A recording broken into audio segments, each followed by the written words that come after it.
Hi, this is Michael Buffer, and welcome to the BoxHard Podcast. Hello, everyone. This is Mikey Garcia. This the monster from the swamps, Regis Rougarou Program. Hey, what's up? This is King Carlos Molina, former IBF world champ. This is Michael, the Bounty Hunter, 2012 Olympian and your people's champ. This is Charlie Edwards, flyweight champion of the world. This is Fast Eddie Chambers, and you're listening to the BoxHard Podcast with my main man, Joey Coastman.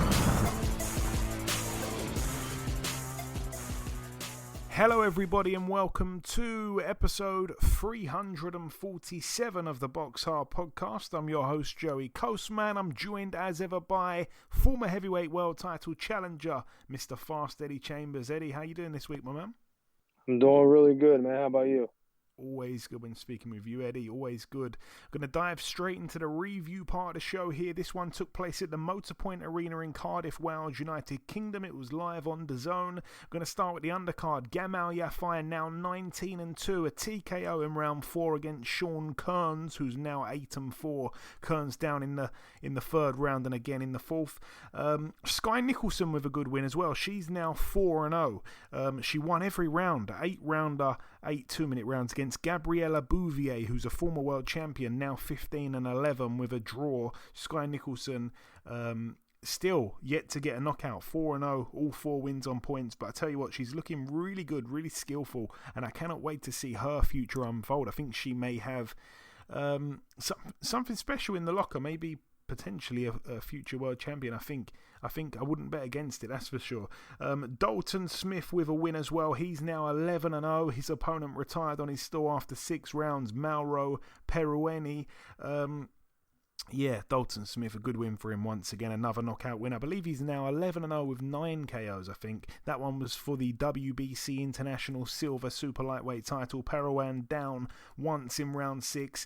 Farouk Kurbanov as well. He's now 19-4.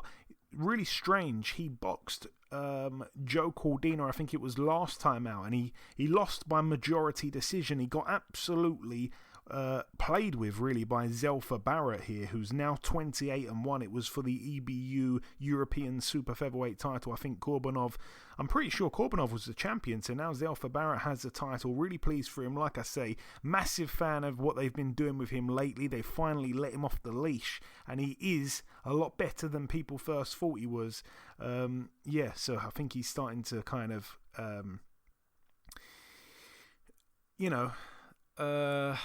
show his worth, let's say, and he's a European champion. It's brilliant for him. There's only one way, and that is up. And the main event, Kenichi Ogawa, now 26-2 with a draw. He was knocked out in 2 rounds by Joe Cordina, who's now 15-0. He's now the IBF World Super Featherweight champion. Ogawa knocked out with that right hand. I tell you what, it was shocking. It really was, because no one expected this. A lot of people were picking Ogawa, despite the champion being the underdog. People were still picking him. So a lot of people felt that, Cordina perhaps was biting off more than he could chew, and he had a lot of pressure on his shoulders. The fight being in Wales, he's going to become, I think, the 13th Welsh world champion and all the rest of it. A lot of people were in attendance, wanted him to win, Joe Calzaghe and many more Welsh boxing champions. So a lot of pressure was definitely on his shoulders, and Ogawa didn't really have the pressure. And like I say, I was very, very, very, very, very shocked by the outcome, the finish. I think the first round was quite a good round, to be honest. And Ogawa, I felt, was putting the left hook out there and kind of, I felt, proving that Joe Cordina was open for a nice big left hook. And I thought that maybe that was going to be the money punch for Ogawa. And it ended up not going much longer than that, to be honest, because Joe Cordina early on in that second round feinted with the jab and come straight over the top with a right hand, right on the button, and out went Ogawa. He was down, he tried to get back up, he fell down again, and Cordina now undefeated world champion. And Shakur Stevenson was watching the fight, I believe, and he's already started calling him out, so perhaps that's one for the future there. Moving out now to the Armory in Minneapolis, Minnesota, USA. It was on Showtime. We're going to start with the undercard. A couple fights to mention. Friend of the show, Malik Warren with a win. He's now 7-0. A KO in the first round against Pedro Hernandez, who's now 7-12 with a draw. We had Carl Dargan. He's now 20-2. He was knocked out in the first round against Alfredo Santiago, who's now 14-2. David Morrell, I mean, he just really walked through his opponent. He's now 7-0. Really excited to see him in big fights down the line.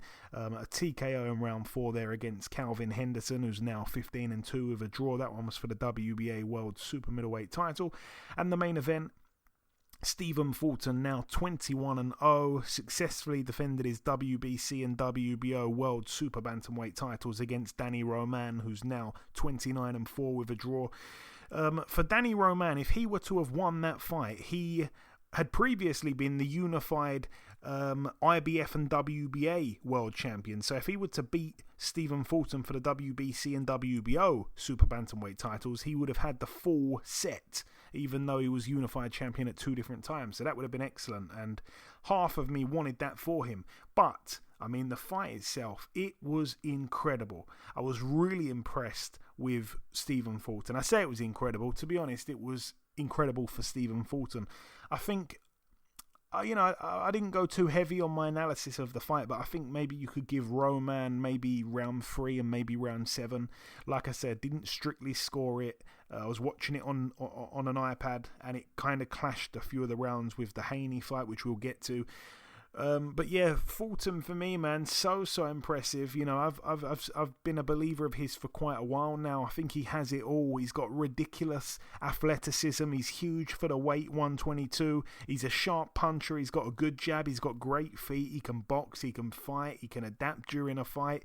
He's got good speed. He's strong. He's got good lateral movement and reflexes. He's got a good judge of distance. He switches stances here and there. He's got a great engine. He's super fit. He's got a seemingly good chin, and he wants all the smoke. He won the title when he beat Angelo Leo. Then he unified straight away against Brandon Figueroa. Then in his next defense, he takes on a former unified champion here against Danny Roman, a man that no one really needed to fight or wanted to fight. Who would want to give him a chance? He's usually a really formidable opponent, and Stephen Fulton didn't make it look like that. He pretty much dominated 10 of the 12 rounds, and he beat him easier than anyone else has, and he does want that undisputed fight next. And like I've said before, no one can complain about anything to do with Stephen Fulton. In round 11 as well, I want to touch on that round there. Fulton really seemed to up the pace and started to beat Roman up.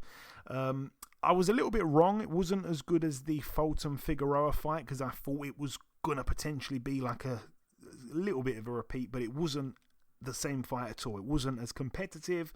Stylistically, Fulton was a bit of a nightmare for Roman, which I didn't think would be the case, but it unfolded in front of our eyes. And Roman, you know, he was always going to be as tough as old boots and hang in there and show that Mexican spirit. And very, very classy guy as well, Danny Roman. He even said after the fight that Fulton is the best in the division, and he proved it in this fight, and he wished him all the best if he does get the Murodjon Akhmadaliev fight for all the marbles. Very classy guy is Danny Roman. And they even said to Roman, like, do you think ring rust played a part? And he chose to say he's not making any excuses. So yeah, my pick all along was Fulton on points, and that's what happened. I just didn't expect it to be that wide, and I just think Fulton is going to be a problem for anyone in and around that weight, because I mentioned he's big at the weight, and I just can't really see a flaw in him. And I've got to say, I don't know if many other people are saying this, but he is on. I think he's probably, dare I say it, definitely getting in the top 10 of my pound for pound list. I think he's somewhere near the top end, of course. I mean, like the bottom end, like around, you know, the somewhere between 6th and 10th. But he is crashing into the list, I've got to say it. And I think, you know, there's a big fight for him that can perhaps be made down the line with Inoue, which we're going to also get to. But very, very impressed with Stephen Fulton. And I've outlined so many things he does really well, Eddie, because there's not too many things he doesn't do well. I agree 100%. You know, I used to watch him back in the day because we actually come up in the same gym. Well, actually, he was a lot younger than me. And he's always had good quality. He's always been really talented. But, you know, as a kid, you watch a kid like that coming up and they're playing around. You'll see him right around the gym, and, you know, joking. And he always just wonder, will they be able to take the game serious and really do what they need to do, take this step, the next steps up to be at the next level, to be a championship level fighter, to be even a contender or even a contender. So, you know, seeing him now seemingly doing all the work he needs to do, which is pretty obvious, his motor is crazy good. He's always in shape. He's always ready to go to the next level with it. You know what I mean? Whether it be it, you know, boxing or picking up the punch count. You know what I'm saying? You know, he even fought Angelo Leo in his own way, coming to him, bringing the fight to him, throwing more punches. You know what I mean? Pressing him at times. So it just made it so much more sweet. You know, so much sweeter once he got the belt there. And just in general, just watching him and how he's been since he's won the title, he's just upped it. You know what I mean? It's like every single time he gets a little bit better.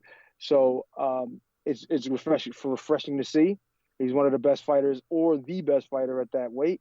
And I think the sky's the limit for him. He just has to continue to keep his confidence up and also to keep his work ethic really high. And I think, like I said, the sky will be the limit and will stay that way.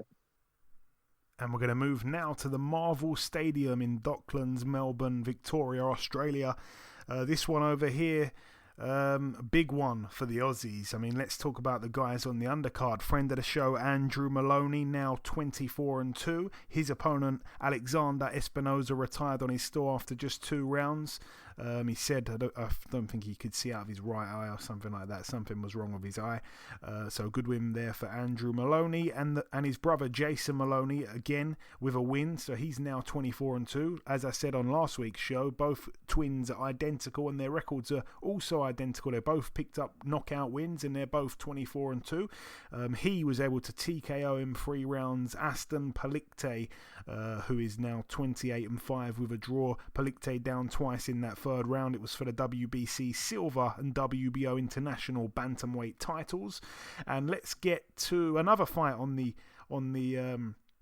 undercard. A huge upset in the heavyweight division. Junior Farr, 19-1, coming off that loss to Joseph Parker last time out. He got in with Lucas Browne, who I think is 43 years of age. And, you know, I've always had a soft spot for Lucas Browne, and I'm hoping that he's going to be the guest on this week's show, and I'm going to probably find out in about 10 minutes' time if he's going to be the guest. So I'm hoping that we do manage to get him on. Otherwise, we're going to have to get someone else on at late notice. But anyway, Lucas Browne, you know, went from being a bouncer, you know, a doorman, and then goes on to, you know, turn to boxing and ends up winning a heavyweight world title, you know, in Russia, which was incredible. And then, of course, when he had the accusations against him and he got stripped by the WBA and you don't know what to believe, he seems like a really genuine guy.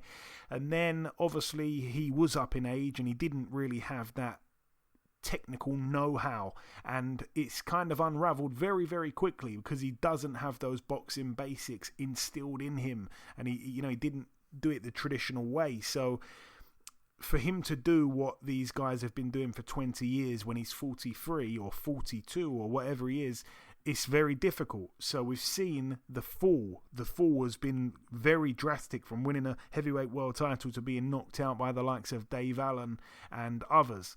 And he looked like he was there for the taking, really, for the last couple of years. And I think he got knocked out by a rugby player or something in like a round maybe a year and a half ago. Then he come back against a guy who he was supposed to lose to and he knocked him out.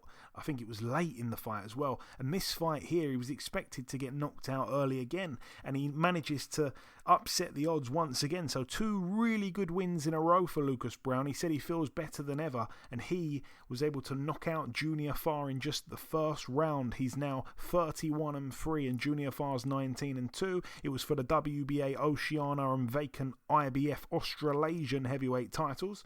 Really pleased for Lucas Big Daddy Browne. And getting on to the main event, George Kambosos Jr. now 20-1. He was dethroned of his titles, and Devin Haney now has all 4. He's the undisputed lightweight world champion, WBC, WBA, IBF, and WBO. 28-0, Devin the Dream Haney. Little bit of a soft spot for both guys. Both guys been on the show before. I think only one time, to be honest with you. But I like both guys. I really like George Kambosos and his insane belief in himself. And Devin Haney, I mean, God, like, I was quite critical of his opponents for quite a while, but recently I think he's really stepped up, beating the likes of Jojo Diaz and Kambosos here in this fashion. I gave Haney maybe about 11 out of the 12 rounds. At times it was like a bull and matador type boxing match, but to be honest, calling Kambosos the bull is almost giving him too much credit. Devin was both the bull and the matador at times, and Kambosos was almost like a spectator. The jab for Devin Haney was a huge weapon, and I was really surprised with the almost lack of intelligence in George's boxing, because we saw him box Teofimo Lopez and he almost looked like the most intelligent fighter in the whole world. He fought to a perfect game plan and he executed it perfectly, and everything he did was great. The judge of distance, when to throw, when not to throw, something Eddie likes to go on about, leaving your head on the line and taking it off. And for this fight here, I didn't see much head movement. When he got into position, he didn't let his hands go in combinations, and he just decided that he's going to throw singular shots. And I don't know why, but he was boxing like as if he thought he had Deontay Wilder's power in his right hand or something. And straight after the fight, of course, there's a rematch clause, and there should be. He had a lot on the line, but it's a rematch that no one wants to see at all. But I'm guessing it probably will happen. So yeah, I really like Kambosos, so I don't want that to come across as hate, but I've really struggled to give him 2 rounds, and I can't see anything more than that. I'm not sure if you saw anything of it, Eddie, but Devin Haney put on a boxing clinic. Yeah, I seen it. Seen it from round 1 to 12, and they were carbon copies almost of each one of them of the one before it. So, and some rounds looked worse than others, and I think, sometimes when you watch a fight like that where a guy's just dominating, when the other fighter does a little bit better than what you're used to seeing in that fight, sometimes you're tempted to give him the round thinking that he's done enough. And to be honest, I don't know if there was any round that he did. Maybe the second, I think it was the second round, possibly. But Devin Haney, man, once he got behind that jab and really educated it and kept it moving and was changing levels with it, He was creating space, closing the distance when he didn't. And the one thing I really like about what he did, and which allowed him to, not to take Nazim's words or his phrases, but swim without getting wet, because there was a lot of times he was getting punches thrown at him and he was just grabbing air. He was just hitting air, and I think it was he wasn't giving him a turn. Like, a lot of times you'll see fights where, it's an exciting fight. One guy goes, and then the other guy goes, and then one guy goes back, and the other. Well, he wasn't really giving him the opportunity to do that. He was using distance, and then when he decided that he didn't want to be at distance and he wanted to get close, and he didn't want Kambosos to be offensive, he would just clinch or get too close or get into a position where Kambosos didn't really have a shot to throw. You know what I'm saying? And that is excellent ring IQ. That is what boxing is all about. Doing things like that, keeping a guy in a position that he just doesn't have a chance. And, even though Kambosos is a pretty good puncher, he's a tough guy. He's, he seemed to be a pretty decent boxer with a great IQ, like you mentioned against Teofimo Lopez. But Devin Haney showed that there's definitely levels to it. And as far as the rematch clause, I mean, you have to do it. If you're Kambosos, you have to. And you just have to go back to the drawing board and work. I don't want to say twice as hard, but work twice as smart and try to figure out something that you could possibly do to maybe nullify. I don't say nullify, but to at least combat his jab a little bit. You know what I mean? To contain his offense in some way. You know what I mean? You might have to get up, make it a little ugly. You might have to get a little overly aggressive to give yourself a chance. But to be honest, and I kind of agree. I agree with you, and I agree with most guys who were saying it's just like a fight. It's a rematch that you just really don't want to see. You love Kambosos, you love his attitude, and like you said, his belief in himself. But sometimes it's hard it's almost as bad as looking at Shakur Stevenson and the guy he just previously fought. You know, what? Even though the guy was Oscar Valdez, yeah. It's like, why would he want that rematch? Oscar Valdez took a pretty good beating. You know what I'm saying? Why would he want that rematch? But if there was a rematch, I think a better example, Eddie, and sorry to butt in, but I think a better example is Rolly and Gervonta. Why would Rolly want that rematch a bit? That's probably a better example. No, what I was saying I wouldn't think Oscar Valdez would want a rematch either. I thought he got dominated badly in that fight. Yeah. I don't think. Yeah, so I'm saying I'm looking at both of those fights. Even with Rolly actually has. Well, I was winning the fight and I got caught with a shot. In your crazy mind, you could think that was just a lucky shot, or it was just a situation where if I was just a little more careful, I would have won the fight.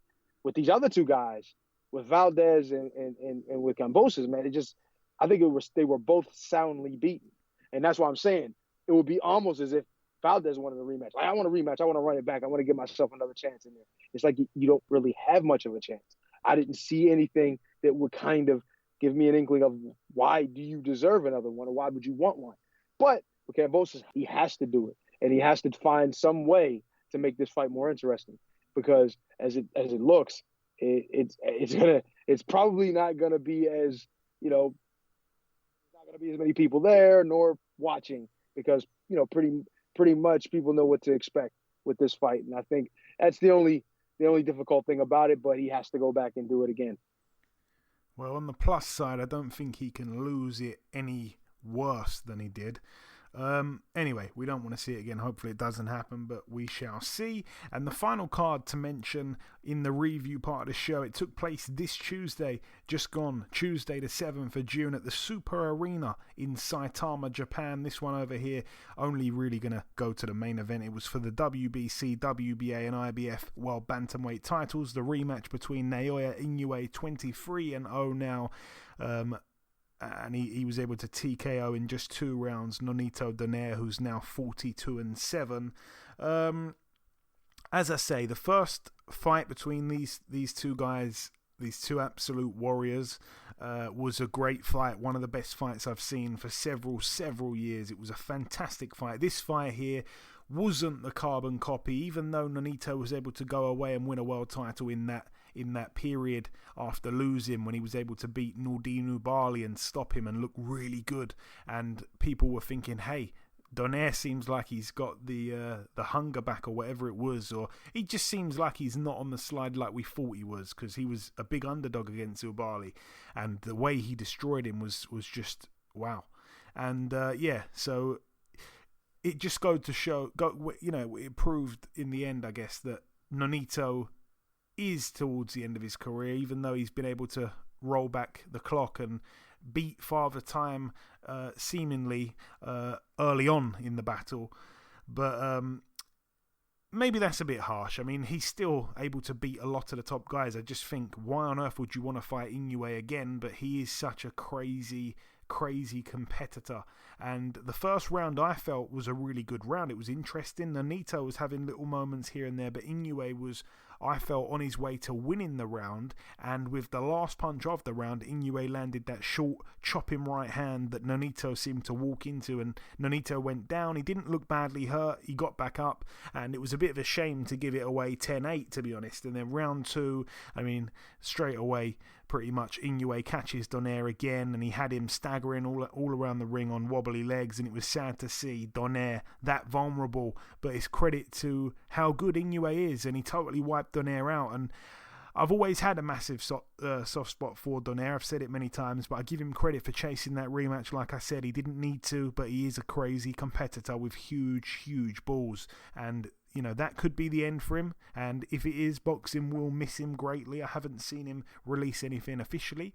But yeah, Inoue, you know, too strong, too good, too youthful, too powerful. He is rightly in the top 5 in everyone's pound for pound list. Some people have even got him at number 1. Not sure if he's my number 1 at the minute, but he's right up there for good reason. And he has improved. If we thought Nonito had gone away and maybe improved a tiny bit by picking up a title, this man has improved again and again and again in that time as well. And he has some big fights to look forward to down the line. He wants to be undisputed at the weight. The only other belt he doesn't have is the one that belongs to Paul Butler of the UK. So if he can get the Paul Butler fight, I think no one would favour Paul Butler, unfortunately, even though he's a friend of the show. I'd love to see him pull off the unthinkable, but he would take Butler out quite early, I think within about 3 rounds, most people would feel.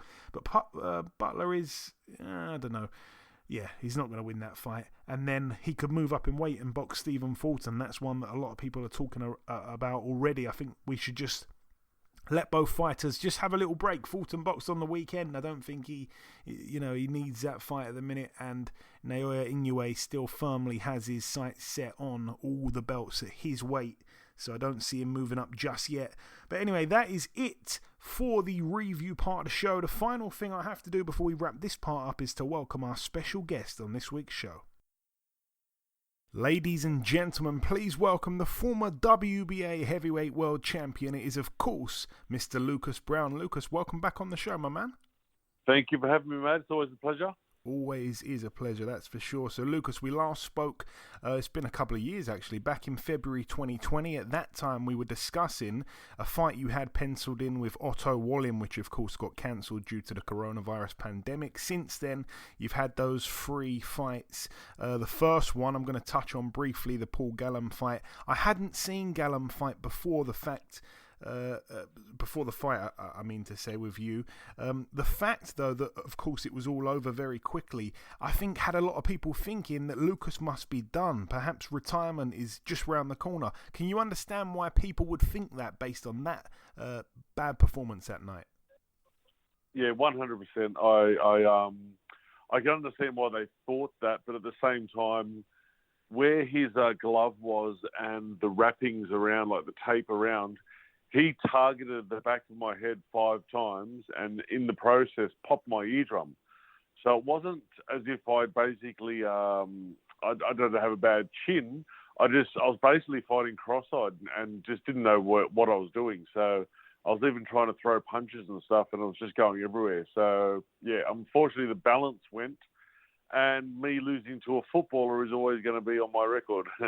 Yeah, absolutely. And I understand that. But since then, you have been defying Father Time. Obviously, the come from behind knockout win against Opelu, and then this win on the weekend against Junior Farr. The odds on you knocking out Junior Farr in 1 round were 100-1. If only I could go back in time and put my house on that. Talk me through the fight, Lucas, the minute or 2 it lasted.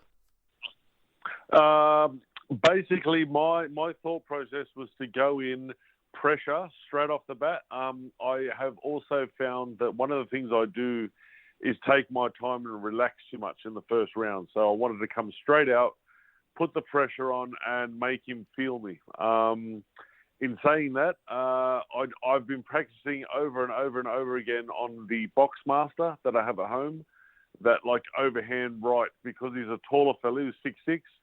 I thought I'd slip the jab and come straight through the overhand right, and it landed perfectly on his ear. And yeah, he shouldn't have been allowed to get up after that first one. He was well and truly gone and rocked, and even when he stood up, he was all over the place. And I knew basically I just had to throw one more punch. So I was assuming it was going to go a lot longer, maybe 6-7 rounds. But I'm extremely happy it ended the way it did. No, absolutely. It was unbelievable. And Lucas, you mentioned there about, training at home. Am I right in saying that this time you trained quite a lot at home in comparison with previous fights? Yeah, I haven't had a trainer for a couple of years now. Like, I just haven't bothered. So I've been training myself, obviously going around to different gyms and sparring and all that sort of stuff. But in terms of training and pad work and stuff, I haven't done that in about 2 years. Okay, I didn't know that. So are you hard enough on yourself? Because sometimes people do this and there's no one to push them that extra mile. How does that work with you? Well, I judge it by sparring. So I judge it by how I perform or how I don't perform in sparring and stuff. So that is always the key indicator to me as to where I am and what I need to work on, maybe fitness or obviously too heavy, speed, etc. And I am also testing myself constantly with different people. So tall ones, short ones, faster, lighter weights, like all sorts of stuff. So I'm very hard on myself in that regard, but I do understand what you're saying, yeah. And where does this Junior Farr win rank amongst the best wins of your career? It's got to be right up there, Lucas. It is right up there. It's basically exactly what was needed. So for me, it's awesome. Like the win is just as big as maybe not a world title, but like a big title fight, because it shows people that I'm not done. It shows people that I can do it, and it showed me what I need to do from now on, rather than sort of just try and box. I'm just going to go in and bash people, and that's worked for me for so many years. Why go away from that? So that's all I'm going to do. I'm sure the fans are going to love hearing that. And of course, we've got to mention that you've managed to get far out of there in just a round. Joseph Parker went the distance with him. How big of a statement do you think that makes in the division? You pretty much said there it's exactly what you needed, but it just proves once again that your right hand is still a lethal weapon. Yeah, unfortunately, basically what's happened over, say the last 5-6 years, I haven't been throwing my right hand in any sparring because I don't want to knock people out. I don't want to hurt people, etc. So I've gotten a little too comfortable with not throwing my right hand. So my entire purpose for that fight was just to throw the right hand and land. So yeah, from this point on, I think everyone's going to be very excited because I'm just coming to throw the bombs, and that's it. And you said to the cameras just seconds after you won the fight, you said, I'm 43, I feel better than ever, stronger than ever. I don't think you said it quite as clean as I just have, but is that all true? Do you really feel better than ever? And if so, how and why? It's basically, I think my mind was in the perfect place. I realised that I probably looked like a little fat white boy, but it wasn't about that for me. It wasn't about, let's come out with the tan and be ripped and all this sort of stuff. It was all about me being in the right mental place, and it was absolutely perfect. So the reaction from me was also because I was proud. I haven't felt like that in so many years. So to come out and actually do that in front of what a crowd, what an event to do that. So for me, it was just perfect. It was exactly what I needed, and it showed me personally that I can do it and can still be done. No, I was really happy for you, man. It was brilliant. I know that since the fight, you've boarded a plane to Queensland and began sparring again already. Were you always that dedicated, Lucas? Because that's a very quick turnaround, especially for a heavyweight. It was. I don't trust me. I well and truly wanted to have a week off, but I got a call on Tuesday from the guys that organise everything with Justice Huni, and they said, "Listen, his sparring partners have fallen through. Can we get you up here for 6 rounds and we'll do media, like ride the media train and stuff?" I said, "Well, honestly, I'm not doing anything. I might as well." So I've jumped up here. I've sparred 6 rounds with Justice Huni today. Great, hard, competitive rounds, which is what I need. And tomorrow's the open workout. I'll go there and do a media coverage thing, and then I'll head home Friday night. Excellent, man. And what is next for you, Lucas? What do you want to do next? In all honesty, it's at this point in time in my life, it comes down to money. So I want nice, big, competitive fights, but I want the dollars that go with it. I want 3-4 more fights and then retire happy. 95% of my career earnings has been under 10 grand, all the purses. It's just not. It's not right for what I've done, what I've accomplished, what will go down in the Australian Hall of Fame for boxing and stuff. I don't have any money to back that up, and that's the problem. So I want good competitive fights. I think this will be perfect for that. And I'm just ready to sort of go out with a bang. And you say there that obviously at this point in your career, and I make you right, it has to be about money. You're saying you've only got a few fights left in you. Is there any names on your radar at all, or have you not really thought about the names? One thing I do want to do is definitely fight in UK again. I want to have one more before I retire. I think that'll be a great thing. Just for the experience, the way that the UK fans have always accepted me, and they love boxing. So for me, that is extremely important that I do something like that. If I do get to America, that'll be an awesome thing as well. I haven't fought there yet. But there is some speculation at the moment that Eddie Hearn is going to have a show with Matchroom in September in Australia. Yeah. So again, that's sort of a half for me. So I still get to stay in Australia, but it's on a big UK show, etc. So yeah, good exposure as well. Yeah, it'd be great to have you back over here. Obviously, as you know, you're very welcome. Not so sure you'd be welcome in America after beating James Toney, Lucas, but we'll see.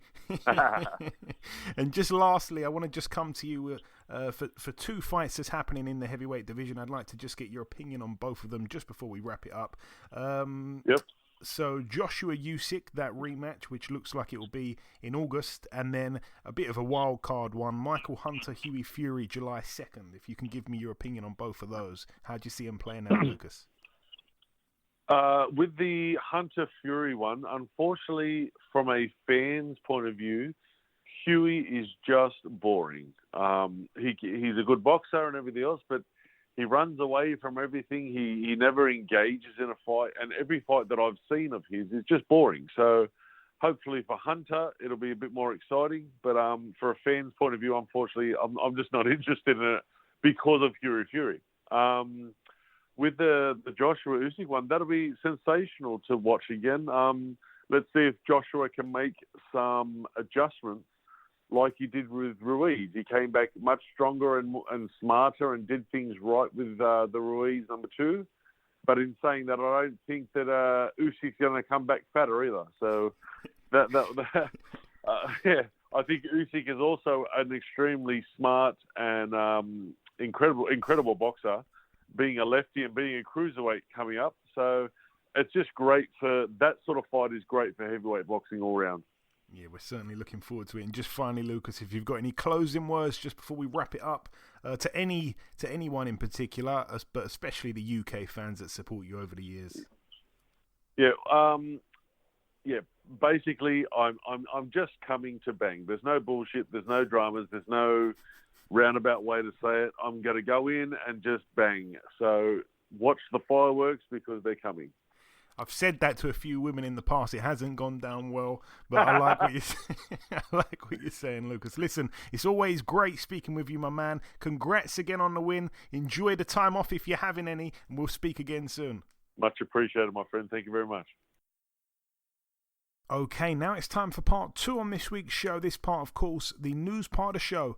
Jamal Charlo against Maciej Sulecki. He was supposed to be taking place June 18th in Houston. It's been postponed. A new date to be set. Charlo has suffered a back injury in training.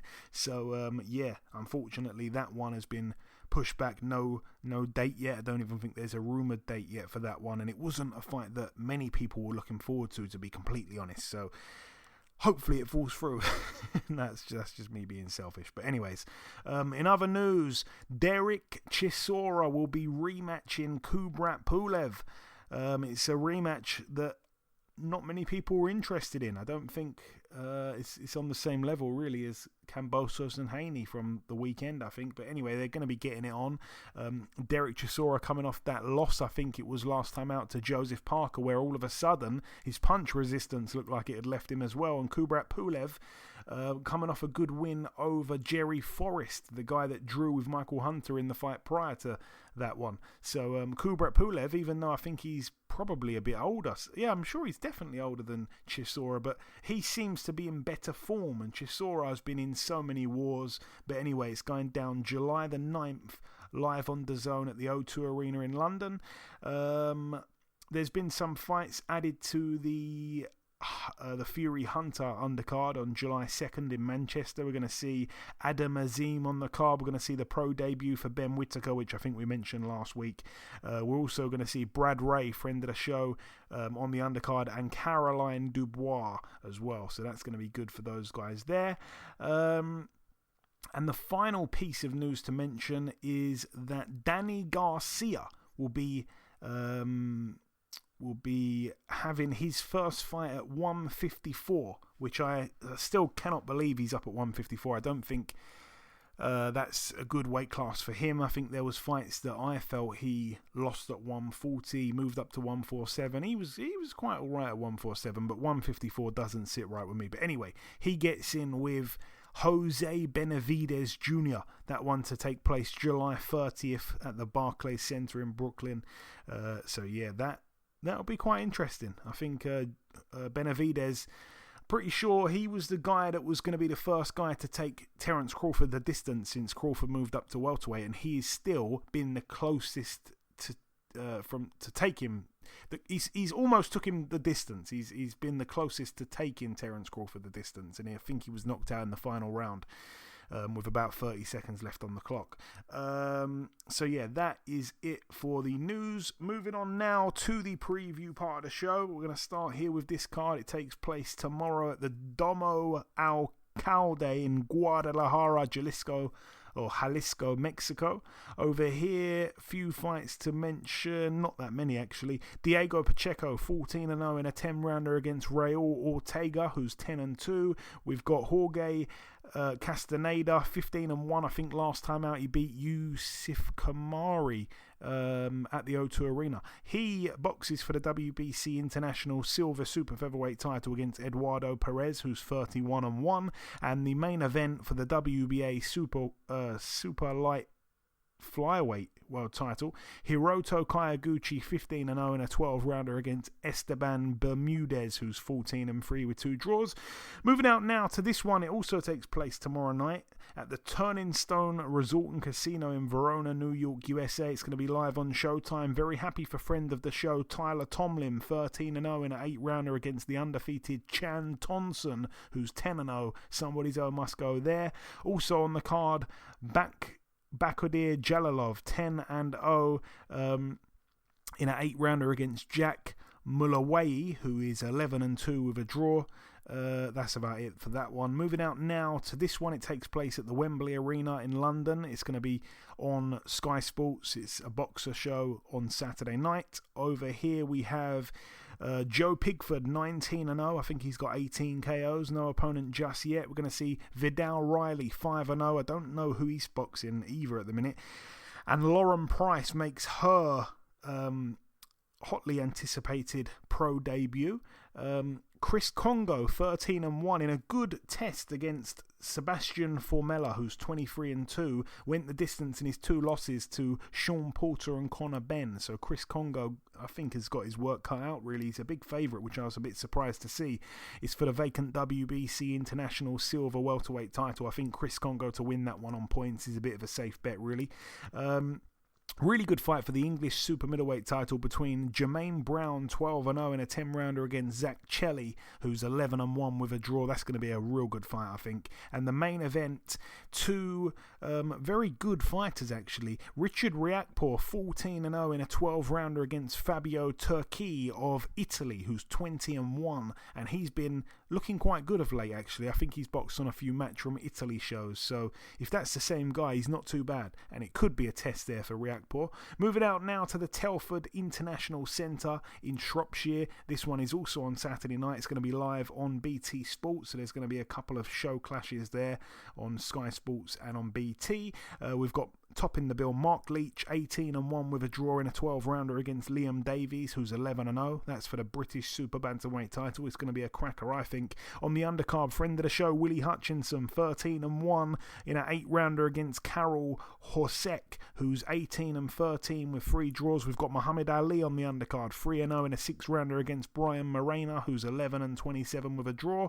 We also have Ayaz Ahmed, who's 10-2 with a draw. He's in a 12-rounder against friend of the show Casey Kademi, who's 8-1 with a draw. The 1 draw and the 1 loss both came to Ahmed. This is the 3rd fight between the pair. The first one was very close, and Ahmed managed to get it on the cards. The second one was really close. It ended in a draw. That one was at the back end of last year in Birmingham, and then this one here is the 3rd fight. It's for the vacant British Super Flyweight title. All the best, of course, to Casey Kademi there, but it's probably going to be a really close fight again because these guys are so close. You'd think they're related. Yeah, moving out now to Arizona at the Glendale Civic Center. We've got Salem Urbina, friend of the show, the Mexican female in her hometown here because she's from Arizona.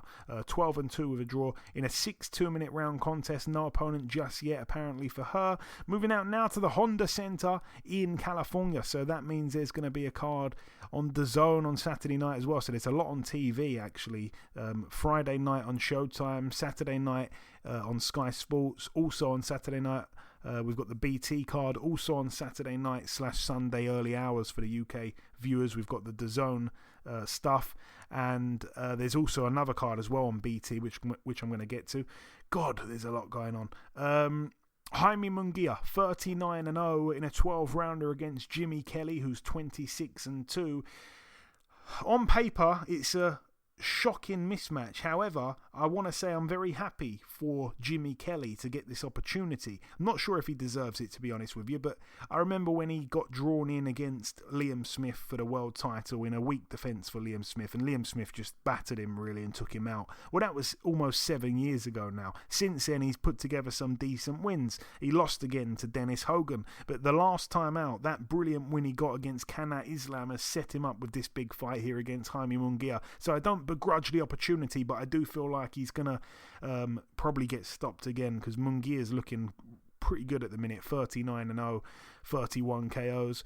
Nothing really else to mention on that undercard. Again, that's on DAZN. Moving out now to the Casino Miami J. LA in Miami, Florida, USA. On the undercard, nothing really to mention, so I'm going to skip straight to the main event. Someone's going to go Trevor Bryan, 22-0, Don King Promotions for the WBA World Heavyweight title over 12 rounds. We're not going to need the judges. He gets in with the UK's Daniel Dubois. Can Daniel Dubois become WBA Heavyweight World Champion and pick up a belt quicker than Joe Joyce, the man who inflicted that one loss on his record? It's amazing how quick Dubois has gone from that loss straight into a big opportunity, and Joyce hasn't. He's kind of been a bit slow. So yeah, that's going to be interesting. Trevor Bryan doing a lot of talking at the press conferences that I've seen and stuff like that, and I think he should calm down with that because he's going to annoy Dubois, and I think Dubois is going to brutally KO him, to be honest with you. But it's going to be interesting, and I think it's also going to be on early. I don't think it's going to be a late one. I think it follows the BT card, so from Telford straight to Florida. So I think it's going to be pretty much straight after. So it's not going to be super late for UK viewers. And then this one as well, I think is going to be on Sky Sports again, because I'm sure it's a top rank card. It's happening at the Madison Square Garden Theatre in New York. We've got Edgar Berlanga, 19-0 in a 10-rounder against Roma Alexis Angulo, 27-2. Angulo, I think, suffered his first or second loss to Benavidez. I think it was David Benavidez. It's for the WBO NABO super middleweight title. So yeah, if I'm not mistaken, and I could be wrong, but if I'm not mistaken, that means that we've got Friday night DAZN in Mexico with Kayaguchi and Bermudez, Diego Pacheco on the undercard. Showtime also on the Friday night with Jalalov and Tyler Tomlin. And then Saturday night on Sky, around kind of primetime UK, we've got Riakporhe topping that bill there. And that clashes with the Telford card between Mark Leach and Liam Davies on BT Sport. Then, straight after that on BT Sport, we've got Trevor Bryan and Daniel Dubois from Florida. And into the night, we've got DAZN with Munguia and Jimmy Kelly, and we've also got Sky Sports clashing with that, with Berlanga and Alexis Angulo. So there's a lot to go on there. That's about 6 cards within 2 days or something. And the final card to mention, it's not on TV, but it takes place at the Holy Wings Club in Jakarta, Indonesia. Friend of the show, Mark Demori, former Don King fighter, 39-2 with 2 draws, in search of win number 40 when he gets in with Satria Antasena, who's 5-19. That's over 10 rounds there. All the best to big Mark Demori. But that wraps up the preview part of the show. In part 1 we did the reviewing and we welcomed our special guest. In part 2 we did the news, and I've just wrapped up the preview part just there. The final thing for me to do is to come in with the outro, which I'll do in just a few seconds. Okay, and this wraps up episode 347 of the BoxHard Podcast. I've been your host, Joey Coastman. Eddie Chambers has been with me for the duration of the show. A huge thank you to our special guest this week, the former WBA Heavyweight World Champion Lucas Browne. The biggest thanks of all, though, goes out to you, the listeners. There has been one piece of news break whilst we've been recording the show. It's another rematch, actually. We're going to be seeing Israel Madrimov get in once again with Michel Soro. That one's going to be on the undercard of Derek Chisora against Kubrat Pulev too. So 2 rematches there set for July 9th at the O2 Arena in London. That's about everything though from myself. Enjoy your weekends, people. Stay safe, and we shall see you all again next week.